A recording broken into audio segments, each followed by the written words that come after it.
السلام علیکم ناظرین د نننۍ ورځ اهمترین ویلاګ سره زه یم اعجاز یوسفزی. کتونکو په ننني ویلاګ کې به زه ذکر کوم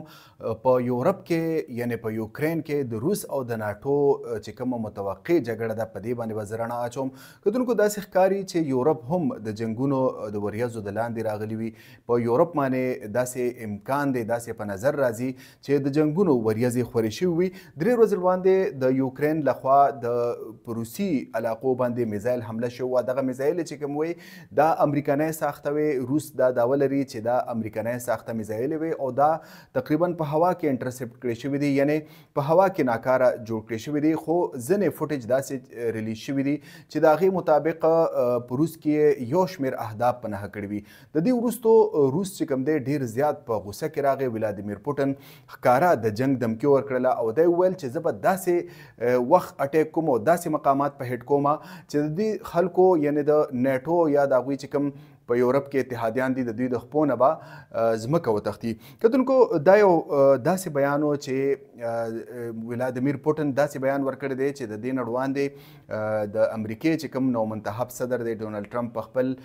کمپاین کې دا خبره کوله چې زه به د یوکرین جنګ ختموم. نو بیا ولې چې کوم دی د مغرب لخوا داسې قسمه ترغیب چې کوم دی جنګ طرف ته چې کوم ترغیب دی هغه ورکولی کیږي. زه به لږ ذکر وکړم چې په مغرب کې، په امریکا کې او په یورپ کې چې کوم تنظیم دی د نیټو چې کوم تنظیم دی، عسکري تنظیم چې کوم ورته موږ وایو، هغوی داسې پالیسۍ خپلې کړي دي چې یوکرین په ذریعه روس او نیټو چې کوم دی یو بل جنګ ته ورولي. کتونکو د دې ډیر زیات ثبوتونه هم مخې ته راغلي دي، ځکه چې د دوی مقصد دا دی چې د ډونالډ ټرمپ د راتګ نه مخکې د یوکرین مسله دامره پیچیده کړي که په مستقبل کې ډونالډ ټرمپ په اقتدار کې را هم غی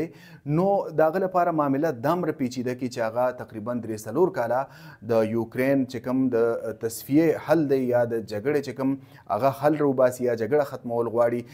د دې خبرو نه په شا شي او یو جنګ طرف ته ډونالډ ټرمپ هم لاړ شي. دا په مستقبل کې پته لګي چې آیا په یورپ کې د دې جګړې شروعات کیږي او کنه او ډونالډ ټرمپ د دې لپاره څه اپروچ ساتي، په مستقبل کې به د دې پته لګي. کتونکو د دې یو بل مظهر دا دی چې ډونالډ ټرمپ دا غواړي چې هغه د یوکرین مسله حل کړي او د دې لپاره په 20 جنوري باندې د هغه حلف برداري کیدونکي د په امریکا کې، یعنی د ډونالډ ټرمپ چې کوم د حلف پورته کولو دستور ده هغه په 20 تاریخ کیږي. تر دې دمه هغه یو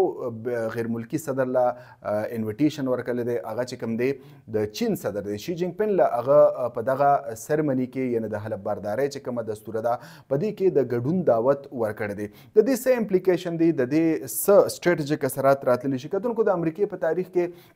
هیڅ یو صدر د خپل حلف بردارۍ تقریب کې هیڅ یو غیر ملکی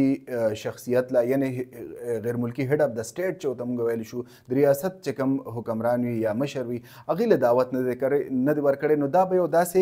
انپریسیډنټډ یو غیر معمولي واقعه وي چې د چین صدر لاړ شي او د ډونالډ ټرمپ د حلف بردارۍ په دستوره کې ګډون وکړي. د دې چې کوم اهم مقصد ماته په نظر راځي هغه دا دی چې ډونالډ ټرمپ د شي جینګ پینګ سره د یوکرین په جګړه باندې ضرور مشاورت کی، یعنی ډونالډ ټرمپ په دا کوشش کوي چې د شي جینګ پینګ په ذریعه هغوی روس ته دا پیغام ورسي چې تاسو اگر چې د یوکرین لخوا یا چې کوم د نیټو لخوا چې کوم ترغیب دی یا انسټیګیشن دی د جنګ لپاره په دې باندې لږ د صبر نه کار واخلي تر د 20 جنوري پورې، یعنی د ډونالډ ټرمپ ته راتګ پورې یا چې هغه د صدارت منصب سنبال کړي تر هغه وخته پورې ولادیمیر پوټن کام ډاون شي. نو که چېرې ولادیمیر پوټن تقریبا دا 18 ورځې یا 19 ورځې چې کوم دی کام ډاون شو او په دې باندې داسې ریسپانس ورنکړه کوم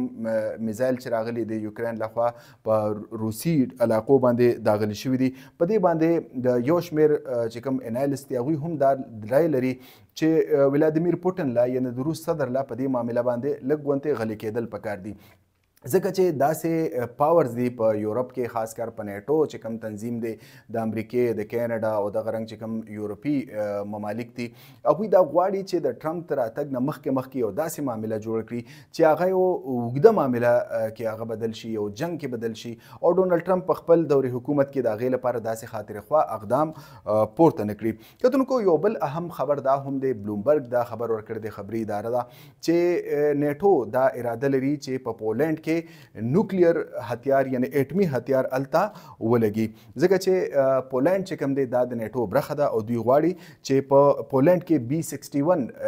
ټیکټیکل هتیار دی یعنی نوکلیر هتیار دی اټمی هتیار دی دا الته انسټال کی او ولګي د دې واحد یو هدف دا دی چې کچرته روس اٹیک کی دوی دا وایي کچرته روس اٹیک کوي په یورپ باندې ځکه چې د نیټو چیف پوسټ یو ورځ مخکې یو بیان ورکړو چې کچرته ولادیمیر پوټن په یوکرین باندې حمله وکړه نو دویم ټارګټ په دغه یورپ وي اگر چې د ولادیمیر پوټن لخوا داسې خاص بیانات نه دي ورکړي شوي په ماضي کې چې کوم دی هغه داسې بیانات ضرور ورکړي دي چې کچرې د هغه لپاره میدان ګرم کړی شو یا ځمکه ګرمه کړې شوه نو هغه به ټول یورپ ته چې کوم دی خپل جنګي عزایم چې کوم دی هغه به توصیه هغې ته ورکړي نو دا داسې ښکاري چې د یو خاص پالیسۍ تحت د یو خاص سوچ تحت چې کوم په جنګي جنون کې مبتلا خلک دي په یورپ کې او په امریکا کې نو هغوی دا غواړي چې په یوکرین کې داسې معامله جوړه کړي چې روس هلته ونښلي روس هلته انګیج شي او دلته د میډل ایسټ یعنې د شام او د ایران چې کوم محاذ دی هغه ګرم کړي که چېرته دا دواړه محاذونه ګرم شو یعنې که په یورپ کې د یوکرین محاذ او په میډل ایسټ کې څنګه چې تاسو ګورئ څو ورځو راهیسې د اسرائیل او د ایران چې کوم بیانات مخې ته راځي نو هغه هم داسې تسلي بخش نه دي ډېر ویلکمینګ نه دي حوصله افزا بیانات نه دي داسې ښکاري چې دا معامله یو جنګ طرف ته روانه وي نو د دې لپاره دوی دا غواړي چې د دې نه وړاندې دوی دا